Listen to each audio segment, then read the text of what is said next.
అలిసిపోయేంత వరకు పరిగెత్తిన అరంగుళం కూడా ముందుకు కదలని జీవితం నాది. అందుకే ఈ రోజుతో అర్ధాంతరంగా ఆపేద్దాం అనుకుంటున్నా.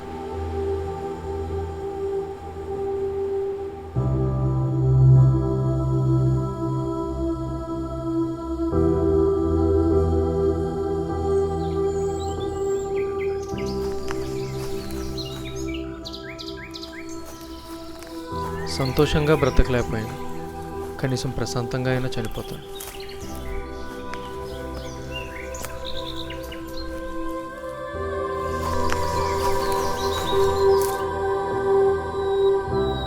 నిన్ను లవ్ మ్యారేజ్ చేసుకుని పెద్ద తప్పు చేశాను లైఫ్లో.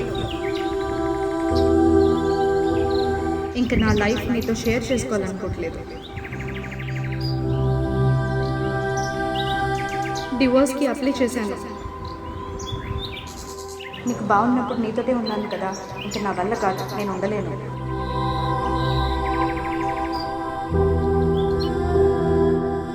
I don't want to live with you anymore, Santosh.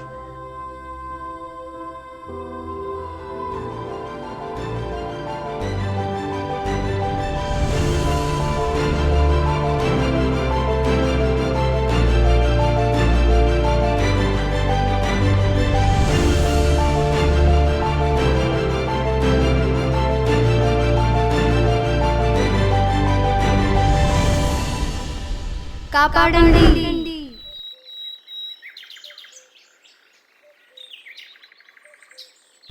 కాపాడండి.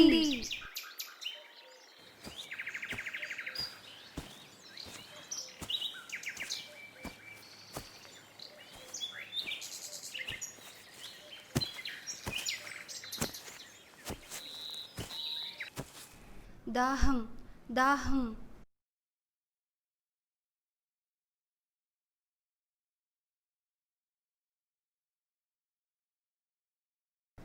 దాహం దాహం.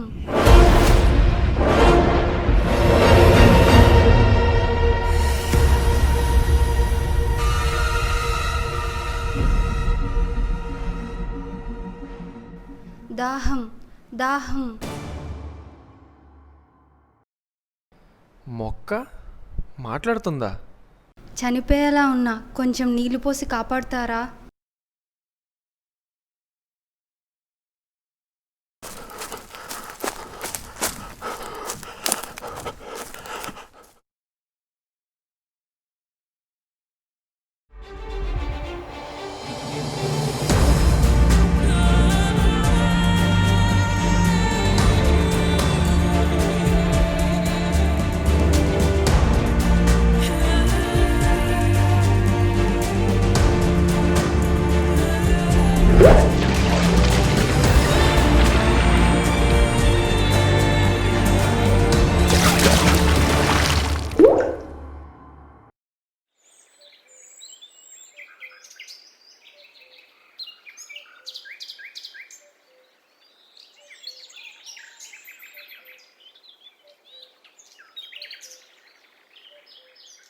Thank you. సమయానికి వచ్చి నన్ను కాపాడారు. నేను సమయానికి రాలేదు, చనిపోవడానికి వచ్చా. పిచ్చా మీకేమైనా? నేను బ్రతకడానికి ఇంతలా ట్రై చేస్తుంటే మీరు చావును వెతుక్కుంటూ మరీ వెళ్తున్నారా? నేను వెళ్ళట్లేదు, చావే నన్ను గంటకు కొన్ని వేల కిలోమీటర్ల వేగంతో తరుముకుంటూ వస్తుంది. ఏమైంది? నా పేరు సంతోష్. పేరులో ఉన్న సంతోషం నా లైఫ్లో లేదు. 1,000,000 మందిలో ఒకరికి వచ్చే అక్యూట్ మైలాయిడ్ ల్యూకేమియా అనే రేర్ క్యాన్సర్ నాకుంది. ఎప్పుడు చనిపోతానో నాకే తెలియదు. రోజు చస్తూ బ్రతకడం కన్నా ఒకేసారి ఇలా చనిపోదాం అనుకున్నాను. చావు మనల్ని వెతుక్కుంటూ రావాలి, కానీ మనమే వెతుక్కుంటూ వెళ్ళకూడదు. నువ్వు ఇప్పుడు చనిపోతే నిన్ను ప్రాణంగా ప్రేమించే వాళ్ళు ఎంత బాధపడతారో ఒక్కసారి ఆలోచించు. అవసరాల కోసం ప్రేమించే వాళ్ళు ఎప్పుడో నన్ను వదిలేసి వెళ్ళిపోయారు. వెళ్ళిపోవడం ఏంటి? ఫ్లడ్ లైట్స్ వెలుగులో కూడా డల్గా కనిపించేంత చీకటి జీవితం నాది. అలాంటి నా జీవితంలో వెలుగుని తెచ్చింది వెన్నెల. నేనంటే చాలా ఇష్టం అంది. నేను లేకపోతే తను లేనంది. చావైనా బ్రతికైనా నాతోనే అంది.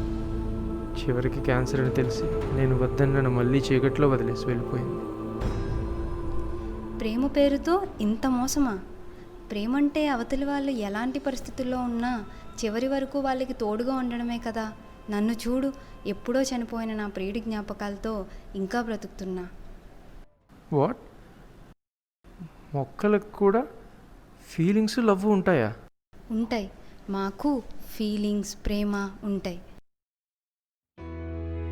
నేను ఇక్కడే పుట్టాను, ఇక్కడే పెరిగాను.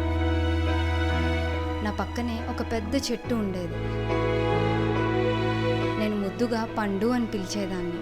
నాకు వాడంటే చాలా ఇష్టం. నేను ఎప్పుడూ పండుతోనే ఉండేదాన్ని.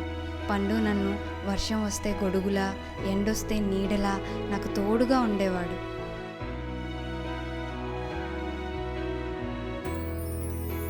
కొన్ని రోజులకి మా ఇద్దరి స్నేహం ప్రేమగా మారింది.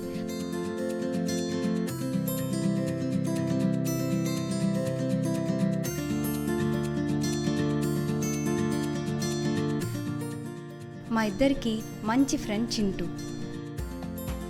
పువ్వులు కనిపిస్తే చాలు వచ్చి తేనె తాగి వెళ్ళిపోయేది. మా ప్రేమ చింటూ వల్ల నన్ను ప్రెగ్నెంట్ అయ్యేలా చేసింది.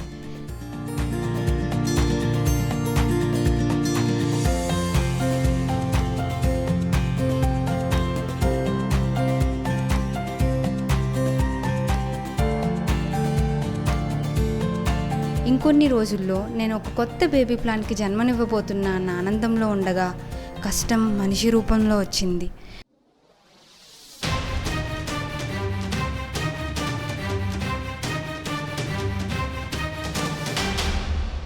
గొడ్డలితో నా పండుని నరికి చంపేశారు.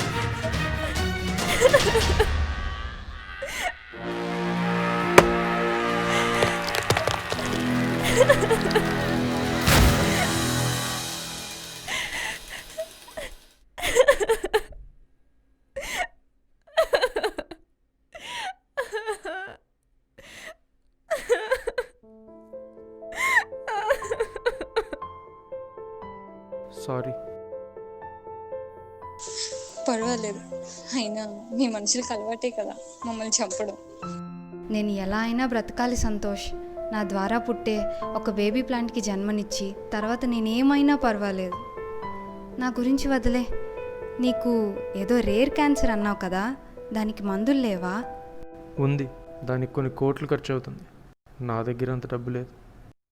ఈ మధ్య అమెరికాలో ఒక మొక్క నుంచి ఈ క్యాన్సర్కు మెడిసిన్ కనుక్కున్నారు. ఆ మొక్క పేరేంటి? సెలాజినెల్లా బ్రయోప్టెరిస్. అది నా పేరు కదా? వాట్? అవును, అది నా పేరే. అంటే ఆ మెడిసిన్ మా జాతి మొక్కల నుంచే తయారు చేశారనమాట. మా తాతయ్య చెప్పేవారు మేము ఒక రేర్ ప్లాంట్స్ అని, కొన్ని వేల సంవత్సరాల కింద మా జాతి మొక్క ఇక్కడ పుట్టిందని. చూడమ్మా, ఈరోజు నీకు మన జాతి మొక్కల పుట్టుక రహస్యం గురించి చెప్పే సమయం వచ్చింది. అది త్రేతాయుగం. రామ రావణ యుద్ధం భీకరంగా జరుగుతోంది.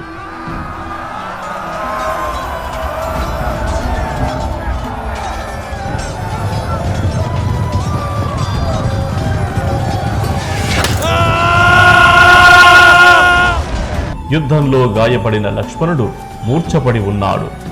సంజీవని తీసుకురమ్మని శ్రీరాముడు హనుమంతుడిని ఆజ్ఞాపించాడు. శ్రీరాముడి ఆజ్ఞ మేరకు హనుమంతుడు సంజీవని కోసం బయలుదేరాడు.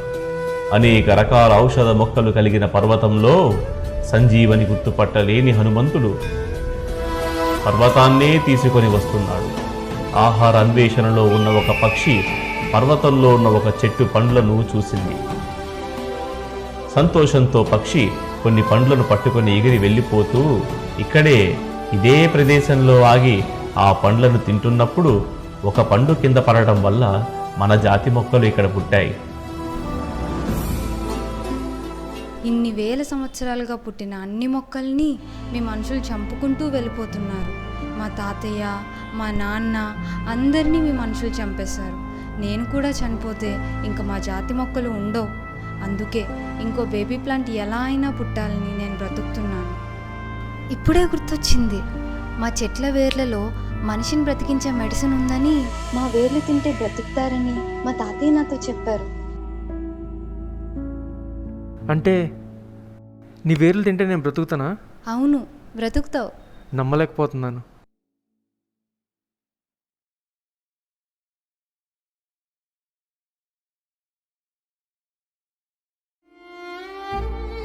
కానీ నీ వేర్లు తింటే నువ్వు చనిపోతావుగా. నేను చనిపోయినా పర్వాలేదు, నువ్వు బ్రతుకుతావు కదా. నో, నువ్వు నీకు పుట్టబోయే మొక్క కోసం బతుకుతున్నావు. నిన్ను చంపలేను. నా చావు ఒక ప్రాణం కాపాడుతుంది కదా, అది చాలు నాకు. నో, నా వల్ల కాదు. రా సంతోష్, నన్ను చంపి నువ్వైనా బ్రతుకు. లేదు, నిన్ను చంపలేను. నా వల్ల కాదు. నువ్వు నన్ను చంపకపోతే నీళ్లు తాక్కుండా నాకు నేనే చనిపోతాను.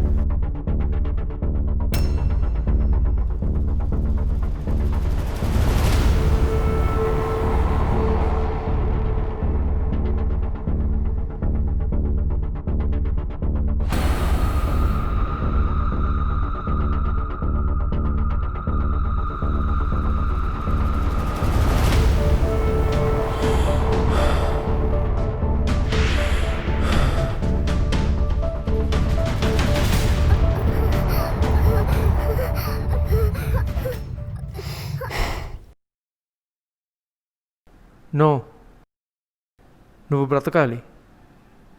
నీ వల్ల పుట్టబోయే మొక్క వల్ల నాలాంటి చాలామంది బ్రతకాలి. మనిషికి సాయం చేస్తే తిరిగి సాయం చేస్తాడో లేదో తెలియదు, కానీ ఇన్ని నీళ్లు పోసినందుకు నువ్వు నా ప్రాణాన్ని కాపాడుతున్నావు. వృక్షో రక్షిత రక్షిత. మొక్కలను కాపాడితే అవి మనల్ని కాపాడతాయని పుస్తకాల్లో చదివాను. ఈరోజు నిజంగా చూస్తున్నాను.